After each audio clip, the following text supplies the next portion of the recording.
glass. Is it? Oh, Jesus.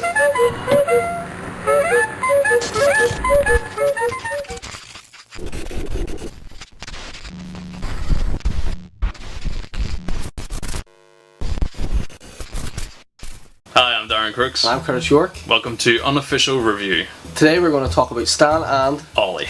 Boom. So Stan and Ollie obviously follows a couple of years of Laurel and Hardy. A couple of years? Yeah. Is it not a year? Well, you get the beginning, or you get you see at the beginning of the film, you see their peak. It's 1937 at the start. I worked it out. There must be about 42. One must be about 42 and the other's about 44. So I think they've been going a while because they're at the peak. That's their highest they've ever been in Hollywood. Yeah. And all over the world, their movies have been translated in every different country languages, and it's worldwide fame. Yeah, and then there's a bit of a dispute between Stan and the manager. What was it? Is it Halls or something? Halls or Hughes? Not too sure what the guy's name is. It's a film company, and but he's basically saying that they want to have the same sort of wage that Chaplin and all would have, because they're making all they made over 100 films, and they have barely any money. Bigger. They were bigger, I'm pretty sure, at the time, but they didn't have enough. They just didn't. They weren't making any money off it. Yeah. And then Hardy, Ollie, he was gambling away his money and all, and he didn't want to risk arguing with the company because he still had a contract. A few years left in his contract. Stan didn't. His contract was up. Ending, yeah. So the company basically said to Stan, right, well, get on your bike and fuck off then. Yeah. And Hardy was too afraid to go with them. So Stan sorted out this whole deal that they were going to go and move to Fox. Yeah. But Ollie didn't show up. Instead, he filmed another film with an elephant or something. Yeah. Elephants Never Forget, I think it was called, or something. There's a new partner and all that he filmed it with. So he betrayed him. Yeah, he betrayed his friend. Because he went on without him in this company. But that's kind of where that bit ends, and then he goes 16 years later. And you can tell they're a lot older and all. Or something, I think so. Yeah, 1953. You can see they're a lot older, and their friendship, although it's still there's something between them.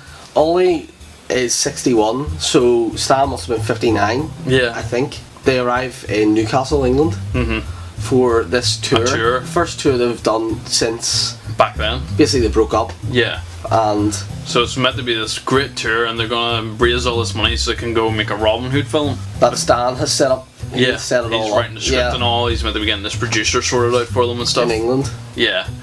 But whenever they get there, they're in this really crummy hotel and stuff, and the places that they've been booked to play are really dodgy, crappy sort of venues. Yeah, they're like the middle ones. They aren't the O2 arenas of today. They'd be the Limelight. Limelight. Well, that sounds bad. Yeah, no, but that would be. It'd be like going to McHugh's basement or something. So that sort of stuff. Well, yeah. Know where your local gigs would be and stuff. Yeah. Not where the big bands go to. That's what these guys are, because at one point there's an old woman asking who's playing Laurel and Hardy, and the guys themselves. They are, because it's in such a small venue. She doesn't believe it's them. But fall from grace, basically. That's what it was. They don't have anything really backing them anymore, because they're in the time where Abbott and Costello and all were taking the limelight. They're making big movies and stuff.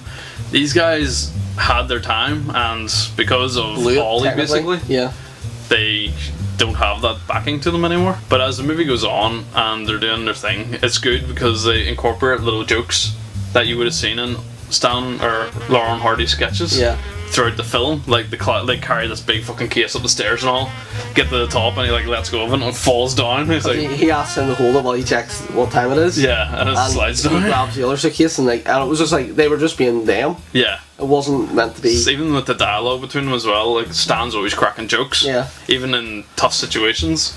He's always very making them laugh. Witted, well-witted or something, whatever you call it. It's very witty. Yeah. It is. It was shot really well as well for being in England, I thought. And for that time period. Yeah. And the way they mimicked the character, the actors originally. Jon C. Reilly and Steve Coogan. Steve Coogan. I thought was amazing, yeah. They might not have looked exactly like that, but you don't want that whenever you're watching these short films. You want the characteristics to come across. and it really did. Well, I thought anyway. I think the makeup and all for John C. Reilly's character, like Ollie, was amazing. Like you could obviously tell it was John C. Reilly, but even with the voice, you can really change it. But he played the character so well, and you felt sympathetic for him and stuff because he's getting to the age where he's unhealthy now. Yeah, the weight and his knees and all. Well, that was due to weight. Yeah, obviously, but. He had many women as well. Like that was another reason why he had lost so much of his money. Because he kept going after women. They're both womanizers in a way. If you watch, I think both of them were married 3 or 4 times each at least. Yeah. Throughout the years, but their last wives that they were with, they were together from I think they were together at least 20 years each. Stan was with till death. Or no, Ollie was with his wife since 37, I think, or 30. It was whenever they split up. Yeah, he was together. Yeah, don't know how long Stan was with his woman for, but she was like a Russian dancer.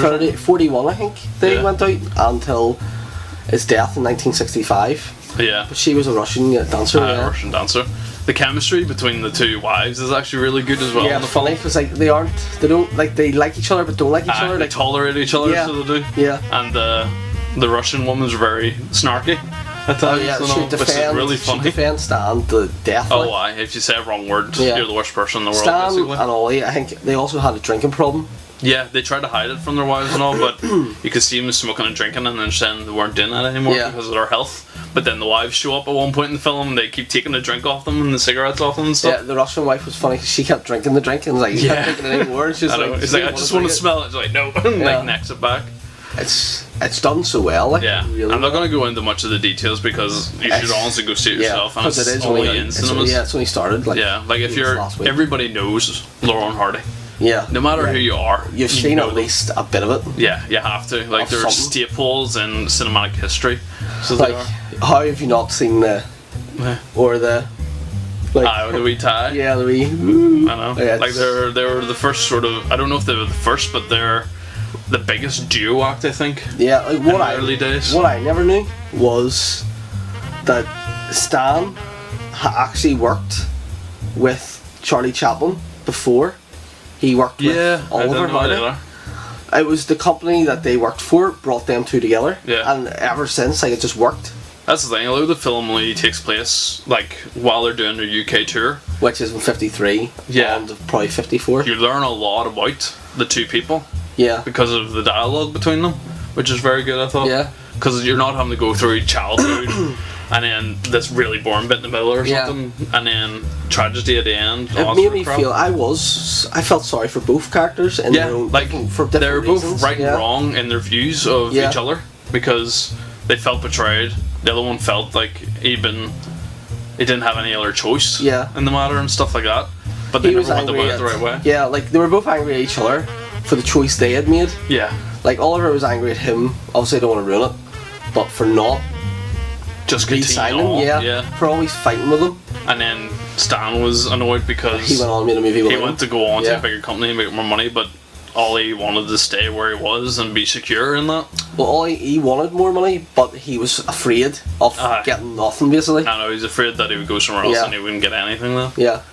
Yeah, but I don't want to go too much into it because I don't want to spoil it for anybody because it is a great film. It's a really heartwarming film at times. Yeah. And even whenever we walked out of the cinema, we saw it a couple of nights ago, and there's this old fella came with. Yeah. And he was looked at us a few times. Yeah. I think it's because we're a lot younger than a lot of the audience there. The place was nearly full, and I'd say the youngest there was us and a couple younger ones. Yeah. And the rest, they were all at least 40 to 80. Because the guy was saying to us, how's it going? Did you enjoy it and all? It was really good. And he's like, did you watch Laurel and Hardy? And we're like, yeah. And he's like, it brings back memories and all. It does, and even though I only watched them in the early 2000s. That was the thing as well, the whole cinema's laughing at the sketch. I was laughing though. Yeah, so was I. Even when they were they'd showed a few bits, the two double doors. Yeah. If you watch it, you'll notice. It's brilliant. Just the way it was done, even when they done it again, I was still laughing. Yeah, it was still funny. Yeah, I think that's what Laurel and Hardy had was the repetition, and it still carried the humour. Because they're you see it 100 times and still laugh. That was one thing about Oliver, Ollie, the way he looked at the camera, in all his, that's what made it for me, yeah. Because the other man just stood and went he's really awkward. Yeah. as if he's done something wrong, and he's just sitting going at the camera as if you fucking believe this shit. Like, it's just amazing. Like, it just shows you the effort that they put into it as well. Like, that really was their life.